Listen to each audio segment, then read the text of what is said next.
What's up everybody, Dr. Courtney here. Today we're going to be answering the question, am I ready to switch to my next Invisalign tray? What am I supposed to be looking for? What does it look like? I recommend they change their aligners every 7 days, provided that they hit that 20 to 22 hour per day wear. Sometimes there are the patients that don't wear their trays that much. Again, in an ideal world, we're working out, we're eating healthy, eating enough fruits and vegetables. Doesn't always happen. So with that said, you don't always hit 20 to 22 hours. Some people use the V Pro where they change their trays every 4 to 5 days. How do you know if that's the right schedule? How do you know that it's okay for you to switch? People think it's a race to get through changing your trays, but the real goal is to be able to change your aligners and progress as planned through each additional aligners. What does that mean exactly? That means when you go to put your next tray in, you want to see the tray fitting as intimately against the teeth just like your previous tray did. If when you go to put your next tray on, it doesn't quite fit as intimately as the last tray, you might not be ready to switch them.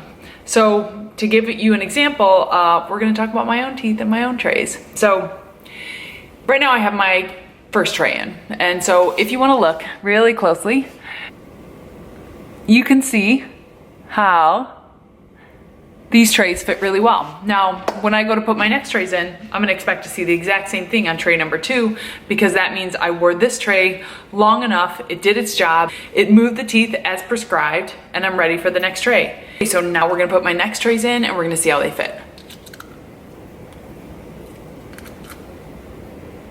What you look for whenever you put your next set of aligners in is you want to see the edges fit as ideally as possible. So when we look at these ones compared to the last ones,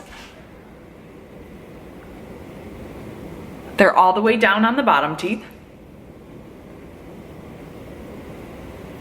And they're all the way down on the upper teeth. There's no gaps. So what does the gap look like? Like, how do I know if it doesn't fit? If it didn't fit, it would look something more like this. Those gaps indicate that the tooth did not move as predicted in the aligner. Could it be from not wearing the trays enough? Maybe. Could it be from stubborn teeth that didn't quite move as we wanted them to? Perhaps. But more or less, as you progress through the trays, the teeth fit in the trays exactly as predicted. So with that said, the biggest thing is don't think, hey, all right, I'm gonna change my trays every 7 days because that's when I'm supposed to change them. You're supposed to change into your new trays when you're ready for the new tray. On average, it takes about 7 days. For some people, it takes a little longer. We don't really know which category you fall into, whether it's 7 days or 10 days or, God forbid, 2 weeks. Just kidding. So what you want to do is just be mindful that when you change your trays because you're ready for them, not because 7 days has passed and hey, I gotta continue to progress through these trays. Want more tips and tricks about your Invisalign? Subscribe to my YouTube channel, follow me on Instagram. Want some entertainment? Follow me on TikTok. But as I like to say, everyone,